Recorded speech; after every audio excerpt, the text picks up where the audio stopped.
would say it's kind of absurd. I've never seen a bloody tampon used better in a movie, okay? I've never seen a bloody tampon in a movie, period. Hey guys, welcome back to It Takes Two. I'm Quinlan. And I'm Emily. And today, we're talking about a movie that just came out a couple days ago. The 28th. The 28th. 2 days ago. Yeah. By the time this comes out, it'll be like 3 days, 4 days, whatever. But it's a new release, okay? New release. The movie is called Run, Sweetheart, Run. Directed by Shana Feste, who is amazing.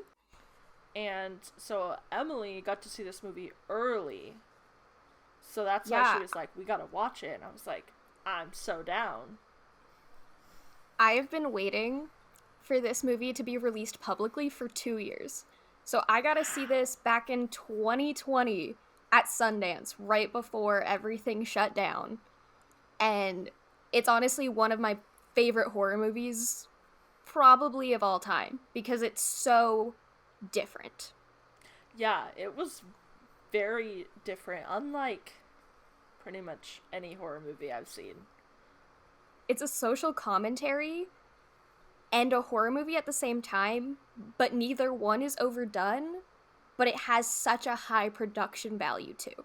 And I forgot it was a Blumhouse too. Oh really? I missed that. I was kind of doing a whole lot of stuff while I watched it. I watched it, but I was cleaning the house. So I was doing dishes with headphones and watching the TV while I was washing dishes. But okay. But did you see the first fourth wall break in the movie? The first? Where they're walking back into his house and he puts his hand out and stops the camera. Oh, and tells it not to come in. Yes. I am telling you, the energy in that movie theater when that happened, everyone was so shook by that. By the fourth wall break. Yeah, that was cool. I liked how that was different because they did that multiple times throughout the movie. Right before, when he's got her outside by the dumpster, he grabs the camera and he's like, no, sorry, look this way. And then you just hear pow, pow, pow, pow, pow. But you don't get to see anything. I think that's what makes this movie feel so much higher quality. We never see him in his demon form. We never see him beat her up. But we're completely aware that all these things are happening. And, you never question what's going on for a second, even though you can't see it. Because the sound design is just so well done. Yeah. But they didn't make it cheesy by trying to put those things in it. Yeah, because that was definitely, I felt like I was missing something at that point. When we didn't get to see him in his whatever true form. Angel, demon, whatever he was. But then I thought about it a little bit more, and I was like, I probably would have been disappointed, you know? Yeah. By me having the power to imagine what was going on, what he could have looked like, what I've seen in other movies, kind of mixing and mashing my idea of what he should look like, and then actually not getting to see him, I think kind of was cool. A good... Because it never would have lived up to as scary as you could imagine it. Mm-hmm. It would have always fallen short with the CGI. Plus, I also have to say genius from an actual filmmaker standpoint, because the amount of money that saved by not having any, CGI for that part. Yeah. Because it's just people. The whole, it's just people. We just see people the whole time. But yeah, we know all these, really sinister and gross and terrible things are happening, but it's all left to us to kind of fill in those little blanks here and there. Yeah. Okay, so for a quick rundown of this movie, basically, Cherie is an assistant at a law firm, and she accidentally double books a client meeting and her boss's anniversary. But she has no memory of ever doing that and is convinced that she didn't. But because, as you see in this world, it's very women do not have power. It's a commentary kind of on the Me Too movement and just how women are treated in society. never believed by the authorities for assault, always put down, just, you wanted it, sweetheart. That's like a big line in the movie. Mm-hmm. Like, she's asking for it. That's what they say basically all the time. And then sometimes they're like, hey, this person believes you, this person wants to help you, but there's nothing that they can really do. Yeah. Because they're not in that position of power to help. Yes. So he then goes out with this guy on a work dinner that kind of turns into a date. And he kind of coerces her, forces her a little bit to come back to his house for drinks afterwards. And that's where he sticks his hand out, stops the camera, and everything changes. Up to that point, it feels like a little sexist rom-com, I would say. Yeah. Yeah, it's very, like, rom-com vibes, but the vibes are also off, because they're saying things to her that are just... Yeah, I could tell he's a bad guy the moment we laid eyes on him, and he's like, oh, well, let me make you a gin and tonic with no tonic. And I was like, oh, so you want her to get like, oh, so you want her to get messed up. Like, yeah. That's a red flag. Like, immediately no. Immediately no. He's a walking red flag, basically. Yeah. And then so the rest of the movie is her running from him, trying to get help from all of these different people, and nobody can help her until she finds the First Lady. The First Lady, who is an angel, apparently. I totally forgot that, since this is the second time I've seen that. Mm-hmm. She just basically knows all the weaknesses because she was sent to stop the guy. Ethan is his name, I believe, in the movie. Yeah, Ethan. But apparently she can't go fight him. And he's only weakest on the night he hunts women. Mm-hmm. So, yeah. So then they basically, like, turn on him. Yeah. And fight back. But that's... Most of the movie is just her running. That's the run, sweetheart, run. I do like the graphic that would pop up every time that she'd, like, run. Yeah, it was a little weird.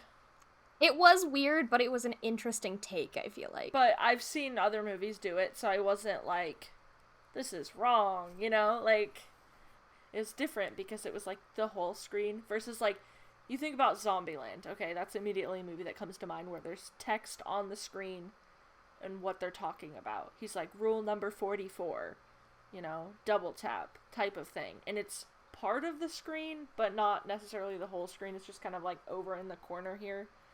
But with this movie, it's specifically the entire screen is just run.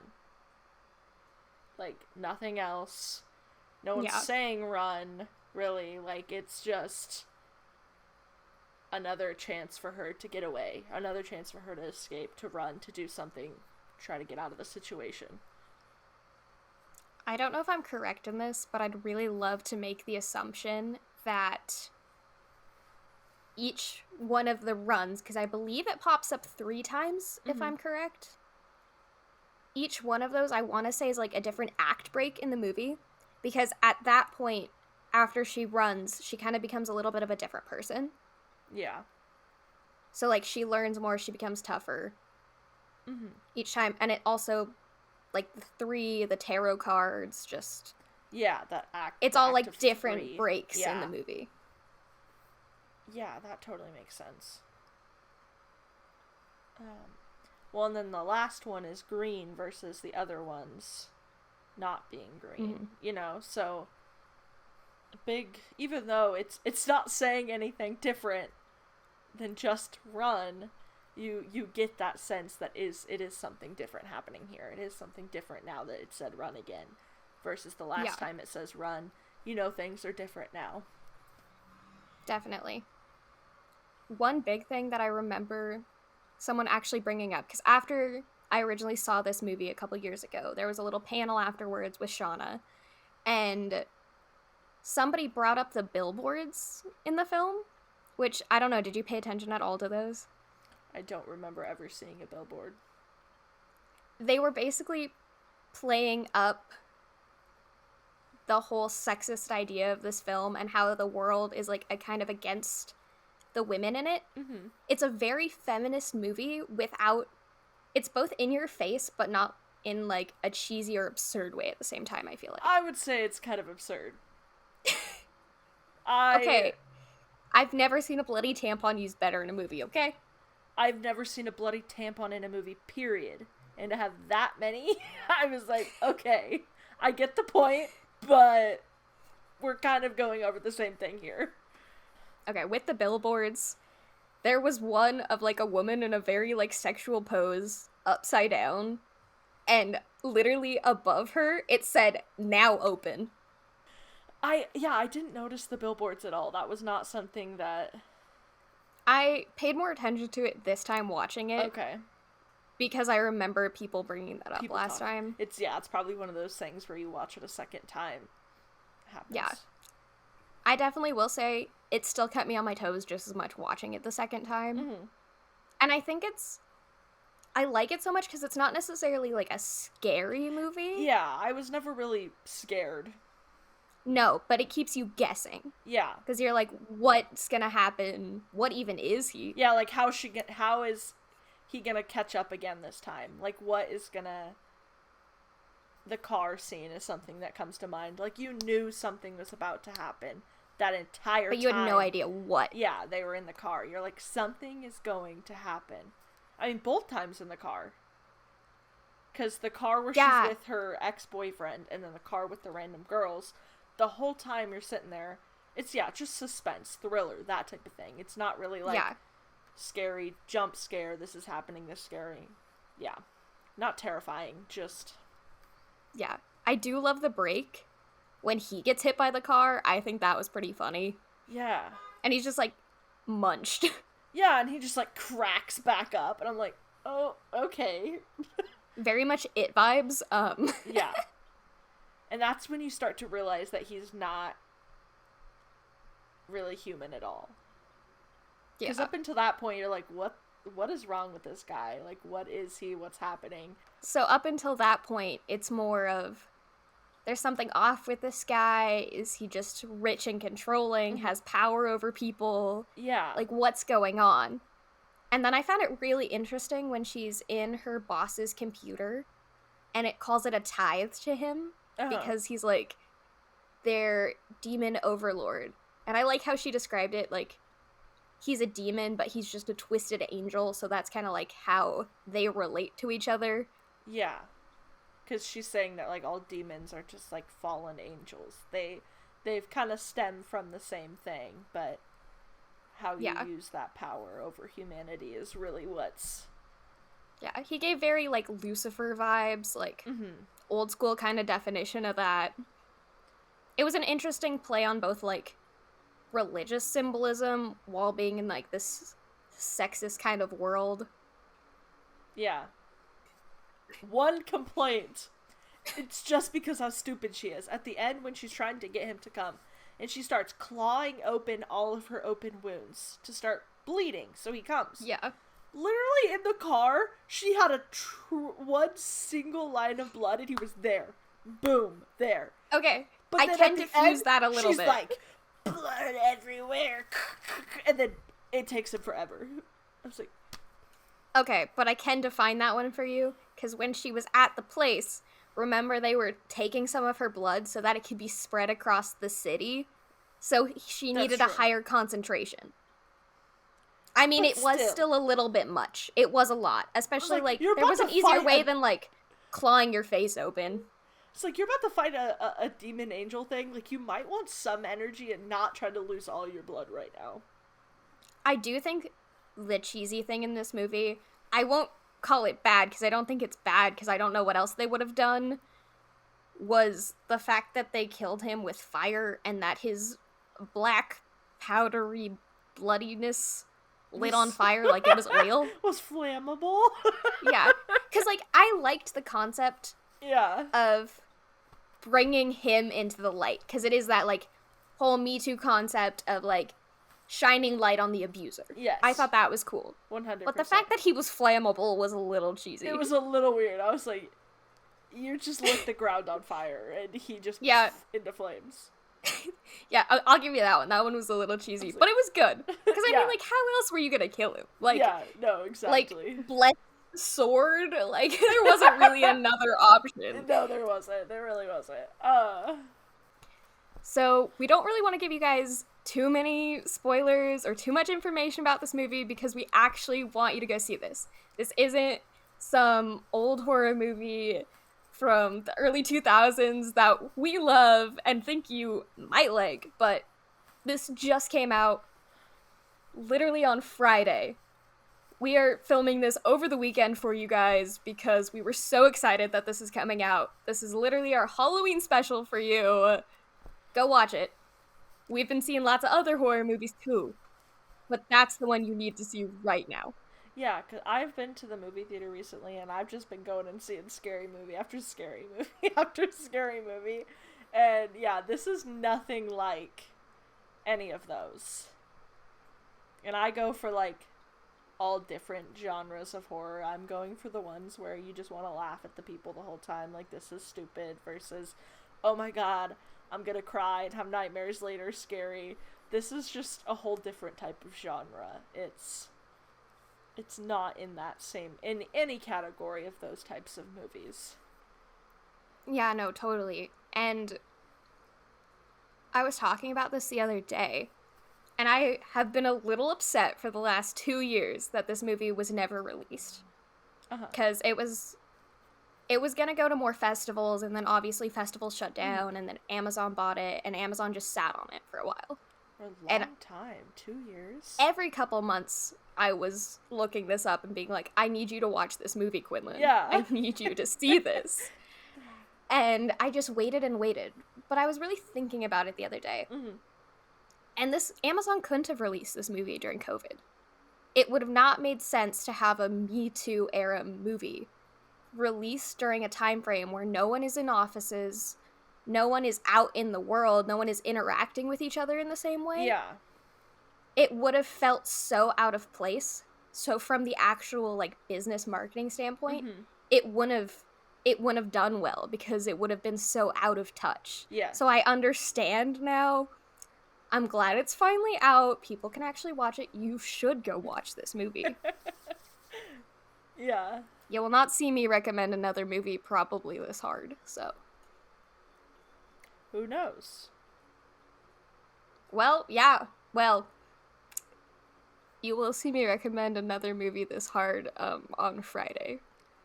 Should we shout it out? I mean, we're already... Basically Friday we're going to be talking about Black Adam, and I'm a DC fangirl. I'm so glad you liked it. It was great.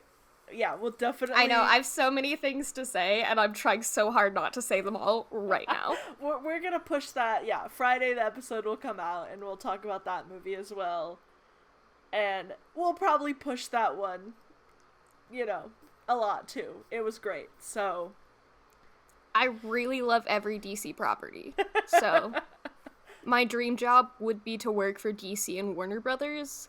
So, if anyone listening is hiring, I have a degree in filmmaking. I've worked at film sales and development companies. Please hire me. Please hire me. I've seen so many movies the last few days. I went to Pray for the Devil on Friday night. Oh, yeah. That's the one where it's the female priest, right? Yes. I thought that... Okay, first off, saw that one. I thought it was going to be, like, older. Like, first female priest. Like in the past? Yeah, like, not like the 20s or the 30s or anything, but like 80s or something. Yeah. No, it's literally 2018. Like, that's when the movie takes place. So I was just a little like, I thought this was going to be different because it literally looks like that. Like, it should be taken in, like, the 80s or sooner. So, yeah. Went to that one. It was good.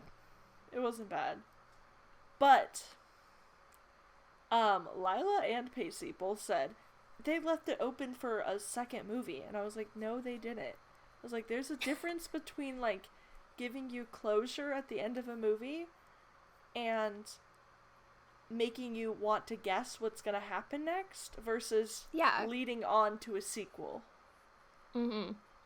Because at the end of the movie, we don't know if this girl just, like, died or what happened or blah blah blah. Yeah, that doesn't mean there's a sequel. That just means you get no closure. It just which means you makes kinda... me mad in movies, but so many movies do But it. this one is, like, she thinks she made it away, like, got away, and then the cab driver, like, turns around, and is, like, his eyes go white, like, he's, like, possessed, and is like, hi, you know, and so then it's, like, kind of like, she's freaking out, and then the movie ends. And then it's just ended. Actually, I like that. I like that ending. Because then you're like, does she make it out? Does she not? And it just kind of, like, you get to figure out the ending. You get to keep, like, it's like the whole with the Run, Sweetheart, Run, like, with not showing what his true form is, it's kind of that same thing. Like, as the viewer, you get to figure out what's gonna happen next. And they're like, no, they totally left it for a sequel. They're gonna make a second one. I was like, no. Especially, like, if you think about the concept of that film and being, like, priest versus demons kind of thing. Yeah.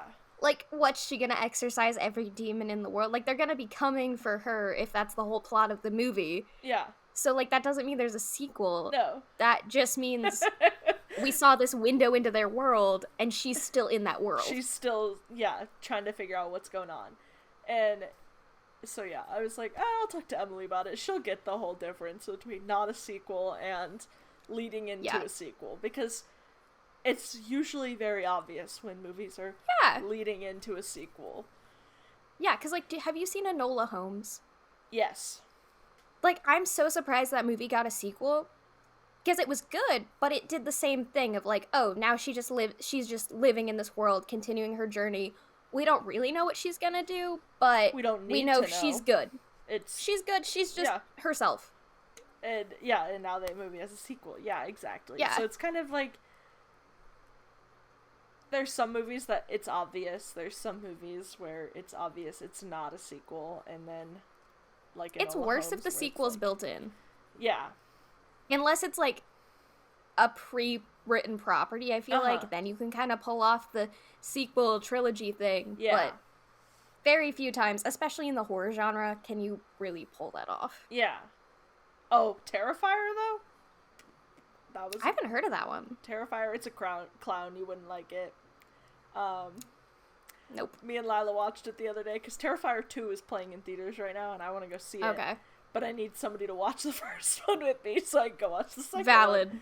And at the end of the first one, because I haven't seen the second one yet, but at the end of the first one, they bring the clown's lifeless body to the morgue, and then boom, lights go out, and he's awake.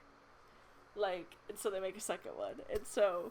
See, that plays a little bit more into a sequel. Yeah. It doesn't have to, but it feels more along the lines of there will be more.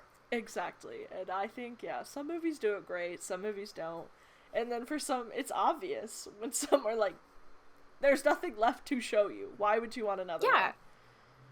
Like, what would be left of that Priest movie? Yeah. I haven't seen it, but I've seen the trailers. There's nothing left for a sequel. No. I mean, even once you know the plot line of, like, this little girl that's possessed. These are spoilers, but oh well. It's okay, we're not going to review that movie anyway. Yeah, exactly. Once you know that the demon is actually the nun's, or possessing the nun's daughter that she gave up for adoption when she was 15, and then she has to save the little girl because technically it's her daughter, you know, not her biological daughter that she gave up, and this demon has been tracking her whole life, the nun. And then she exorcises that demon. So, like, and saves her biological daughter. So, like, where else would we go with this story? Literally nowhere. Literally nowhere. There's not room for anything else. Same with Smile. When we watched Smile... Yeah. At the very end, it was like, Pacey's like, oh, they could make a second one. I was like, everybody that we cared about in this movie is dead. Except for this one guy who now has the disease of the Smile character. And he's going to die. So, like, why would we watch more? Because everybody that we cared about and followed this entire movie is already dead. Also, no one wants a sequel to that. Oh, it was terrible. It was a terrible No one has movie. been like, this is good. I have not heard good things. I've heard critics say good things about this movie. I have not seen actual people that I know say a single good thing about this. It was awful. So it was like It Follows, and It Follows is great.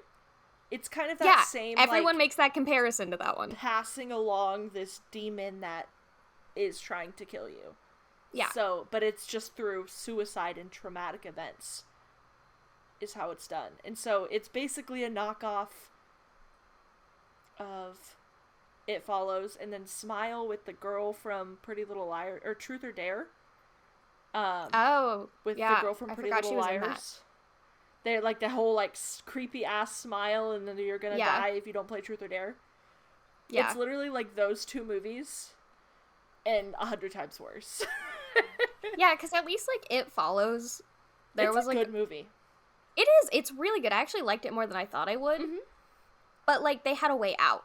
Yeah. Everything I know about this one is like they can't figure out a way around it, and they're just trying to spend the entire movie trying to figure out how to get away from it, but she just like can't. Yeah, she tried to Pennywise it. She tried to be like, this is my brain. This is my head. You can't mess with me. And then like boom, the demon smile thing died. Like, cause you know how Pennywise, that's how he died in the second one. He was like, yeah. You're not That was scary. so cheesy, and he just shrunk in like a little clown. Yeah, so it was like basically that whole vibe is how they tried to kill it, and then literally... Doesn't she still die, though? Yeah, and then 3 seconds later, it's like, JK, I just wanted you to think that you had power, boom, dead. Yeah, like... I could roast that movie so hard, but I don't feel like I have the right to because I haven't seen it. Oh, it's... But I also just won't. No, it's not worth it. At all. They have some cool kills, but other than that, like... If it's on streaming, I'll probably watch it at some point, but I'm not gonna go out of my way to see it. No, I think you should watch Barbarian. I was recommended that again by one of my friends who saw it a couple days ago, so I'll get to it. Don't do it. Hey! Stop! Stop! She's jumping on the table where my phone's propped up. Get down! Psst. I'll spray you. With your water cup? Yeah. Bah! I thought you were gonna shoot it like a spitball at her. No, I'm just... Get some water. Bah! Get down! She knocked down my phone. Hello? I know, I'll just wave at the camera. Hi! Because all we are is chaos, I feel like sometimes I just have to leave the bloopers in. Stuff went everywhere. We really need tripods. Yeah. But that's a lot. That is. We got all this other stuff. I know. We already got mics. That was like the main thing, so... Yeah, tripod will be next. Tripod will be next. I'm currently using cat food as a phone mount. That's okay. I got Legend of Korra, 4 candles, and a couple books. Yes.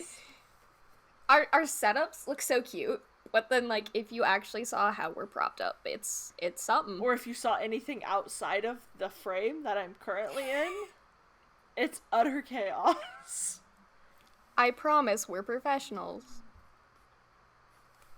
Jeez. Hey, we've been doing this for like 2 months now, okay? Oh, we got it in the bag. We have 31 subs now. Thanks, guys. We love you. That's a pretty big milestone right there. It's really dark here, but it's not dark on the camera.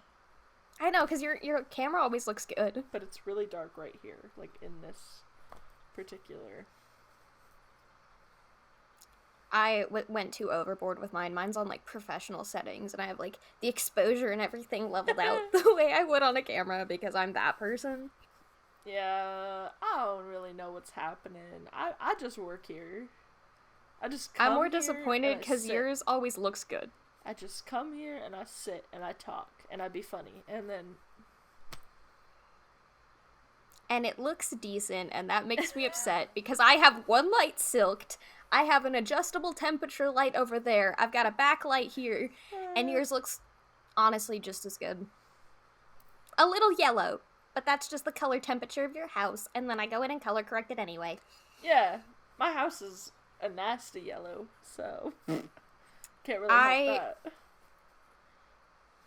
I color temperature matched my entire bedroom and bought specific light bulbs that were the color temperature I wanted because I like the soft, pure white that is not yellow nor blue. Yeah.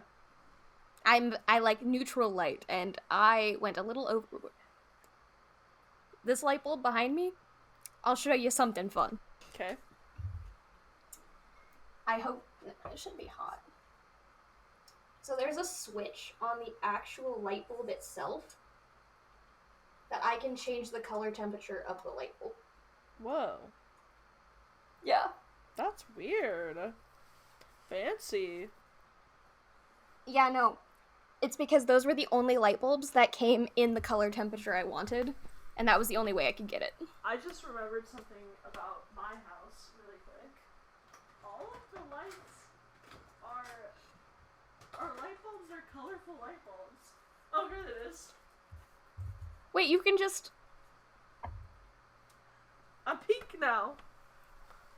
What? You probably can't tell, but red, maybe? You probably can't tell, but I bet the actual... They can probably tell. Yeah, I just have a little... And I don't remember which one's white, so... Oh, there we go. I love that. So I can... Oh yeah, because they're like LED sconces, right? Yeah. Okay, you know how I have like my little tree? Yeah. My mom has one, and hers, you can do that with. You can color correct them. Oh, that's So right now cool. she has like an orange one for Halloween, and I'm like... That's pretty cool. I'm a little jealous, but I do love my cherry blossoms. Yeah. So... And my little book, and my little Kakashi. I have to have little Kakashi here. Yeah, obviously.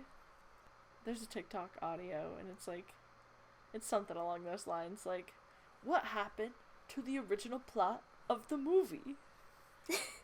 And that's us right now. What happened to the original plot of this podcast? Literally. Gone. Well, I'm gonna go buy tickets to Barbarian now. And I'm gonna pick up all this stuff that Penelope dropped everywhere. The yarn, the blah blah blah, this, everything. Because she made a big mess. There's a lot to clean up. Don't forget to check out our socials, link down in the description box below, and we'll catch you in the next one.